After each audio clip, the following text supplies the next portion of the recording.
I have been looking for the perfect Christmas presents for my stepdaughter's teachers, and when I came across this, I knew it would be perfect for her biology teacher because she's like super cutesy and loves stuff like this. So this is the whole set. One thing I do want to say is it does not come with the straw. So this is just my straw. I put it in here for the sake of this review, but again, it does not come with this, so please keep that in mind. It does all fit in this cute little like gift box. There's even a little blank note card here that you can use. So it comes with the, super cute decorated, and this is glass, obviously. You've got the nice little bamboo lid there that sits in really well. And then like the thing that I just think is really cute, and she is like, this is so up her alley, is I can definitely see her wearing these like right before exams and stuff. So these are cute little like clips, and they're like little reindeer ears. Obviously, I don't have a mirror. I have no idea what I look like, but you kind of put them on the side of your head. I think they are adorable. I was also a teacher, so this is like totally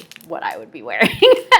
And then these are little, I'm not going to put these in my ears because as I said, this is a gift, but I will show you, these are little earrings and they are so adorable. They are little bells. Check that out. I think that is so cute. Ooh, and I just noticed that it even comes with like the little clasp at the end, the little stopper, which is really nice and really rare. So then you're gonna have these super cute little earrings as well. So the whole little kit, I think it's just like a cute little, Christmas gift, and being, easy way to say thanks for being awesome.